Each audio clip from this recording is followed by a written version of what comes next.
Mungkin belum ada santri di sini, siswa yang pernah mencuci telapak kaki ibunya.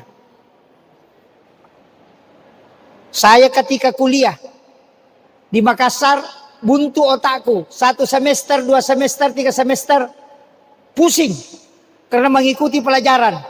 Saya pulang naik mobil terek di Pak Baeng-Baeng, ambil mobil terek, lewat ke sini ke Enrekang, Pak bawa kauluh. Saya tinggal di atas kalasari mobil itu, tidak bayar. Jadi subuh-subuh saya ke Pak Baeng-Baeng. Apa yang terjadi Bapak sekalian? Saya naik mobil itu, tiba pagi di sini. Saya jalan kaki itu ke Penanong. Jalan kaki itu ke Penanong lebih 10 kilo. Saya tiba itu sekitar jam 9 pagi. Hanya pergi mencuci telapak kaki ibu, baru saya ambil airnya, kemudian saya jalan kaki lagi pulang ke sini. Tunggu mobil dari Enrekang itu malam, baru saya ikut lagi ke Makassar, bongkar kaulu di Pak Baeng-Baeng. Itu hanya mengambil air telapak kaki ibu. Kemudian saya minta doanya, saya tidak minta uang. Hanya minta doanya untuk ikut ujian semester pada waktu itu. Apa yang terjadi? Itu seakan-akan semua dibukakan.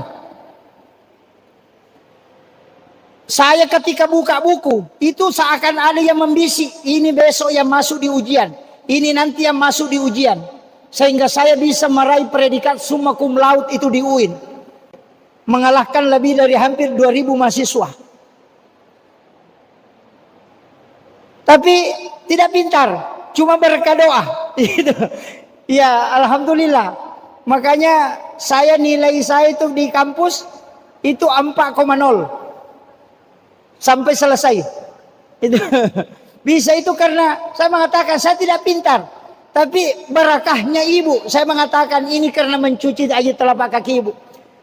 Saya katakan jarang orang bisa melakukan itu, tapi kalau mampu melakukan, kau akan lihat.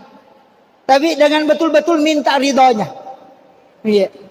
Di sini anak-anakku mungkin berat, tapi saya tidak usah mengatakan kalau tidak mampu, tidak usah mencuci telapak kaki ibumu. Cukup mengambil tangannya, cium, kemudian minta dia mendoakan kamu. Insya Allah semua kesusahan akan diangkat. Kenapa? Mengalahkan doanya wali.